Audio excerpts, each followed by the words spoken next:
Hey there, NameTheGame here, and welcome back to Let's Play Alice Madness Returns. What did this do? I think it opened the door up there.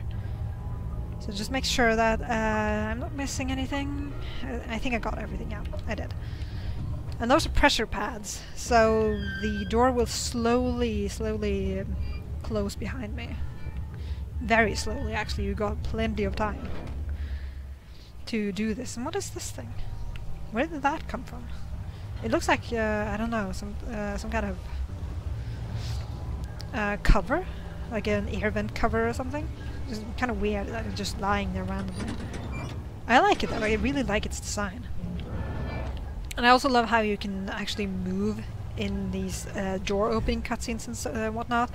That's one thing I've played. I have this favorite old game where they have a lot of those door opening cutscenes. And when you've played it for like the 100th time, and trust me, I've played it like a ton of times, those opening cutscenes are like, not opening, like the door opening sequences and stuff are like, dude, I've seen it like a million times, you don't need to show it to me, you know?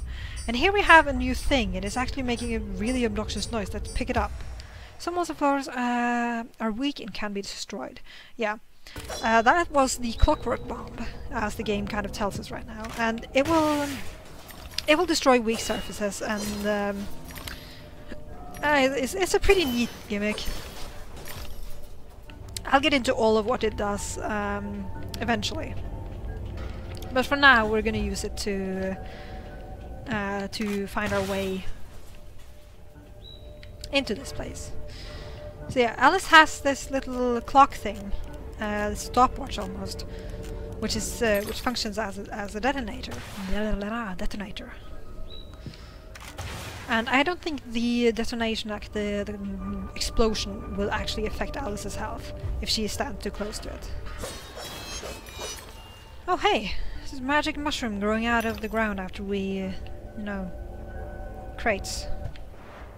Lost and found. Sounds awesome. And after that little yawn, I am ready to do some more commentary. Sweet.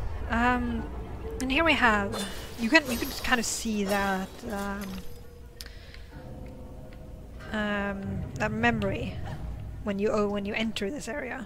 And for whatever reason, when I played this, not previously, but we'll all roast in our beds, Alice, for the sake of your father's unnatural devotion to printed paper. This horde of flambles wants only a malignant spark, and poof, our flesh and blood is smoke and ash. And that's foreshadowing much. I've already mentioned that Alice's family died in a house fire, and that Alice blames herself. There is, yeah, that keyhole down here, the one I just walked through. For whatever reason, not last time I played, but like the time before that or something. Like I said, I've played this game like up to this point like several times, like 5 or 6 times. It's actually kind of annoying. And I was stuck in that keyhole. I got turned around so many times I couldn't find the memory. But anyways, this place. This is a door, and this is Little. And if you may recall, Little is Alice's last name. So I'm assuming this is their entry door for their house. So let's interact with it. Find out what's going on inside, except fire, you know?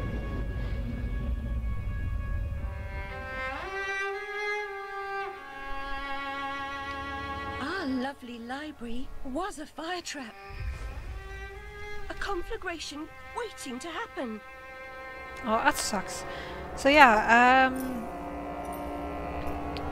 those little interactions, almost like when you find this door, is it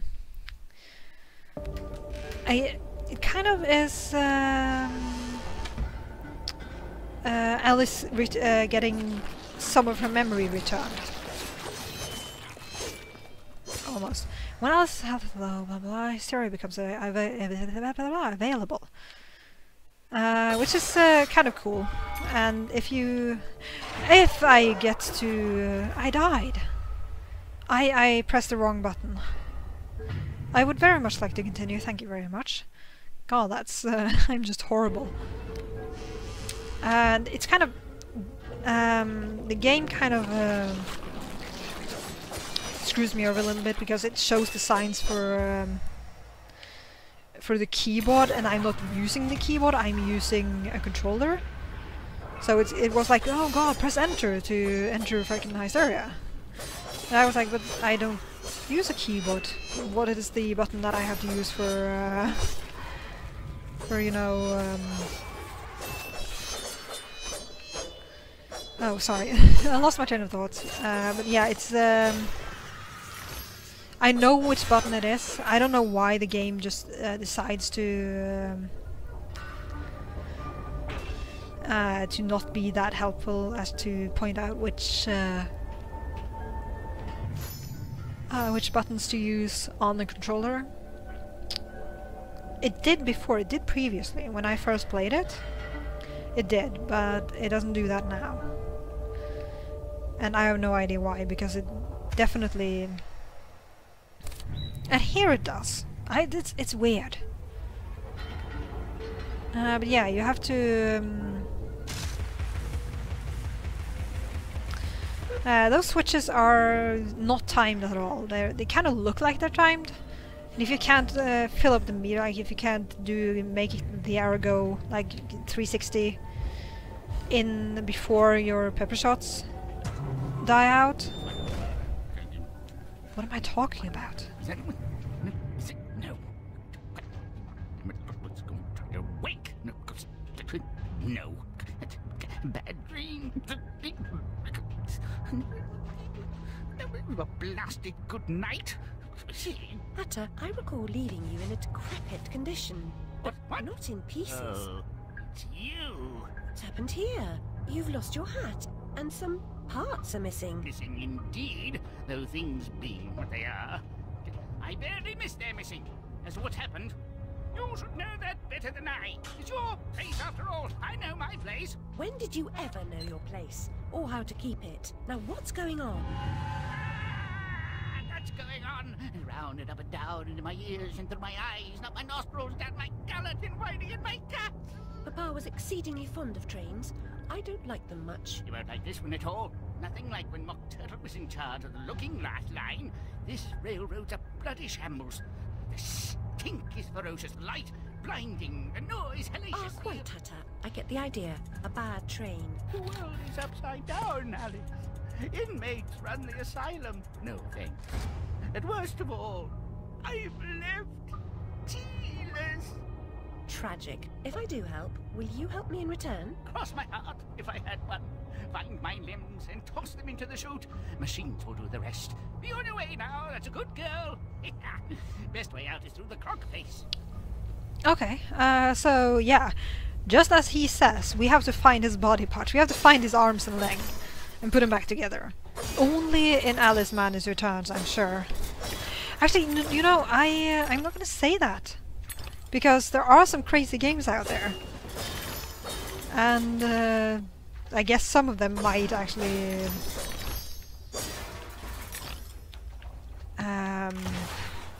have some places where you have to find body parts for a character. But yeah, this game is kind of crazy. Give? Sweet. Oh yeah, pressure pads. Function blah blah, only when weight is applied. Yeah, who didn't see this one coming? We have to use a clockwork bomb to actually to apply weight to those pressure pads. Which is, you know, all nice and dandy. And it will come into play a little bit later on. Not so much right now, it's just you wait.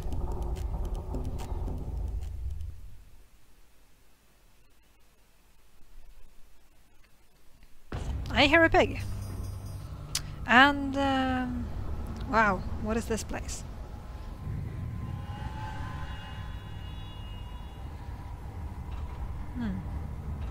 Looks interesting. Do I need to go to all of these places? And that is a glowy. Let's go pick up the glowy. Who's talking?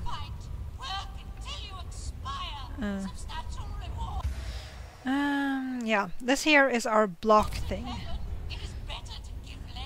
And here is the menacing ruin, which is a little bit, yeah, I mean, yeah, you can kind of tell.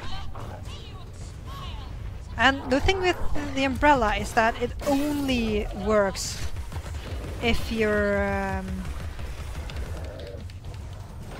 in what's it called? The mode, this mode, right here. If you're not in like combat mode, I suppose. Oh no, he's gonna charge me, isn't he? No, he's not. He's not. The umbrella will not work, so you have to be in combat mode. And now he will just go like that. And this guy, he has a tendency to take in your... Now he's gonna charge me. Yeah, like that. He will grab your pepper shots, like that, and throw them back at you. And he's actually a very good shot with those things. But still, I think the pepper grinder is the best way to deal with him, because then you don't have to get close to him. I used a knife right there because I knew that he was going to die pretty soon. But the pepper grinder is the way to go with him. Just make sure you stop using it if you see him grabbing it like that. So, pig snout. Deal with you real quick. There we go. Sweet. Awesome, okay. And it grants us a nifty little memory, which you have to go over here to collect. So I'm going to do that right now. And then, while I'm... It's been years now, Alice. Time to put away childish things. Never. While I'm here and look at the surroundings and whatnot, I am going to end the episode and just make you a little bit dizzy, because why the hell not? So yeah, I thank you for watching. I hope you liked it. I hope you will tune in for the next episode. Have a great day, everyone.